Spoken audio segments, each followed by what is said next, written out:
Chapter 19. If Chapter 18 showed you the chaos, overcrowded cities, corrupt bosses, garment factory fires, this chapter is the response.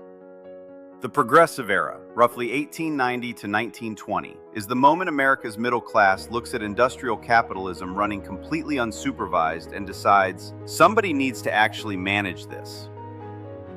And that word matters, manage. Progressives weren't radicals trying to overthrow capitalism, that was socialism happening off to the side. Progressives were reformers, mostly urban, mostly educated, mostly middle class, who believed you could use expertise, science, and government power to clean up industrialization's mess without blowing up the system itself. Think less revolution, more renovation, run by people with law degrees, church pulpits, and good intentions. 3 things today. 1. The ideas behind progressivism and the journalists who fueled it. 2. Grassroots reform, from settlement houses to suffrage to competing visions of black civil rights. 3. 3 presidents who turned progressive ideas into federal law. Let's get into it. Progressivism ran on 2 different engines, and they didn't always agree. One is moral, the social gospel.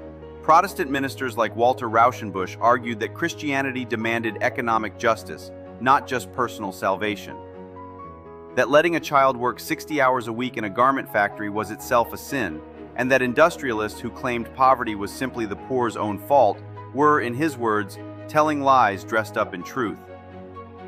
The other engine is technical, scientific management, sometimes called Taylorism, after engineer Frederick Winslow Taylor, who argued you could apply the same efficiency logic that ran a factory floor to running a city government, a school, or even a household.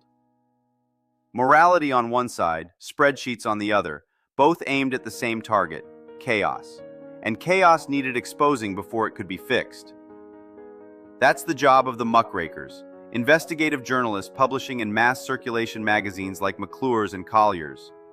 Ida Tarbell spends 1902 tearing apart Rockefeller's Standard Oil, documenting with receipts exactly how the company crushed its competitors.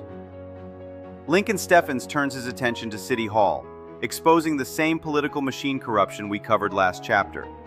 And in 1906, novelist Upton Sinclair publishes The Jungle. Meant as an argument for socialism, showing the brutal exploitation of immigrant meatpacking workers in Chicago's Packingtown district. Readers mostly skipped past the labor argument and fixated on something else entirely. What, exactly, was ending up in their sausage? That public disgust moved faster than any policy paper could. Congress passes the Meat Inspection Act and the Pure Food and Drug Act, both in 1906, the same year the book came out. Pushed along from inside government by chemist Harvey Wiley, who treated cleaning up the food supply as a personal professional mission. Sinclair himself put it best. I aimed at the public's heart, and by accident, I hit it in the stomach. Modern parallel. This is essentially the origin story of modern investigative journalism and consumer protection regulation in one move. Think of it as the 1900s version of a viral expose, a Netflix documentary, or a ProPublica investigation, generating enough public outrage that Congress actually passes something within the same year. And that 1906 pair of laws is the direct ancestor of the FDA you rely on today every time you check a nutrition label or a drug's warning insert. The mechanism hasn't changed in over a century. Expose the rot publicly enough, and regulation follows the outrage, not the other way around. Reform wasn't only happening in Congress, it was happening block by block. Jane Addams and Ellen Starr opened Hull House in Chicago in 1889. A settlement house offering childcare, English classes, and job training directly inside an immigrant neighborhood. Addams called it civic housekeeping, essentially arguing that women's traditional domestic role gave them a natural claim to cleaning up the mess of the industrial city.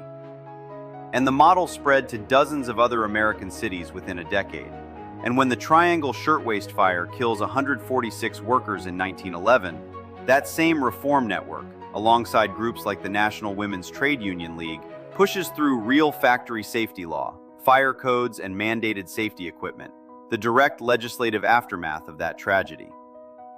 Suffrage runs on 2 different tracks, and they clash. Carrie Chapman Catt leads the National American Woman Suffrage Association. with a strategy of patient, state-by-state lobbying and enormous public parades. Alice Paul breaks off and forms the National Woman's Party, picketing the White House directly, getting arrested, and staging hunger strikes in prison where she was forcibly fed. Two completely different theories of change: inside strategy versus outside pressure, both aimed at the same finish line, the 19th Amendment, ratified in 1920. Though poll taxes and literacy tests would still keep many black women from actually voting for decades afterward, civil rights reform splits even more sharply, three ways. Booker T. Washington, in his 1895 Atlanta address, argues for accommodation, build economic skill and property first, defer the fight for full political and social equality for later. W.E.B. Du Bois rejects that completely, insisting on immediate rights. And a classically educated black leadership class he calls the talented 10th, who would guide the race toward full equality. And Ida B. Wells goes further still. After a lynching in Memphis in 1892, she runs a direct anti-lynching campaign built on data and journalism, publishing statistics that documented exactly how lynching functioned as a tool of racial and economic control, not punishment for crime, even after a mob burned down her own newspaper's offices in retaliation. Du Bois and Wells both go on to help found the NAACP in 1909. Modern parallel. That three-way split, patient institution building versus immediate confrontation versus data-driven public exposure, is essentially the same debate that plays out inside every major civil rights and social movement since. From the 1960s civil rights movement's own internal split between King's nonviolent gradualism and more confrontational Black Power organizing, right up through modern debates over incremental legislative reform versus direct action protest. The Cat versus Paul suffrage split maps onto that exact same pattern too. Work the system patiently, or force the system's hand publicly and accept the arrests that come with it.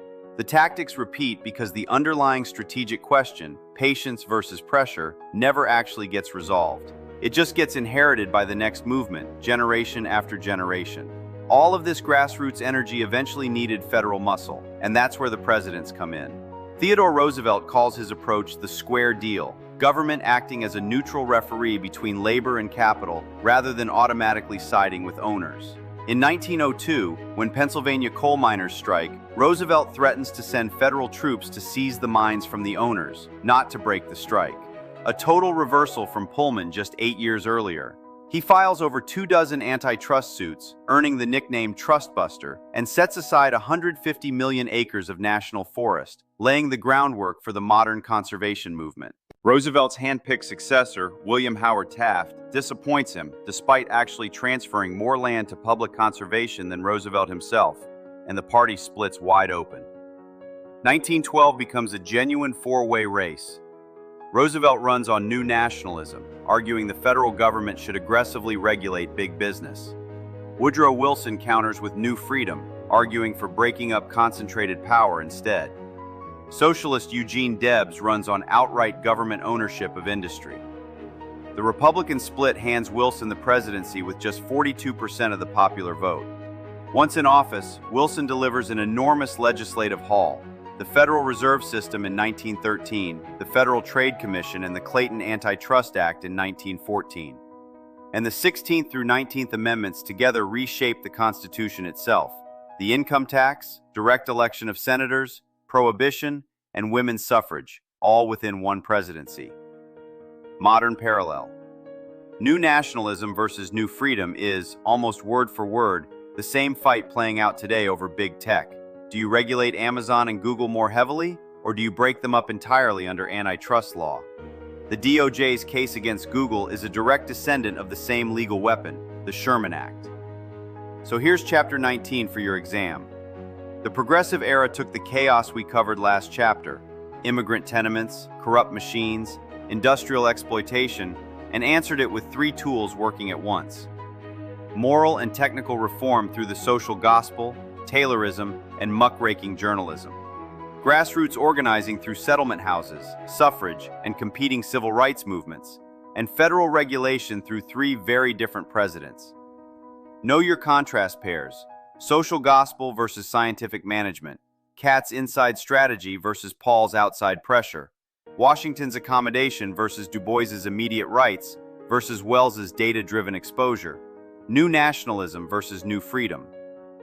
Every one of those pairs represents the same underlying question. Work within the system or challenge it directly. Lock in your dates. 1906, Meat Inspection and Pure Food and Drug Acts. 1909, the NAACP. 1913, the Federal Reserve. 1920, the 19th Amendment. Get your Chapter 19 source response done in Canvas and be ready to explain those contrast pairs on the exam. See you in Chapter 20.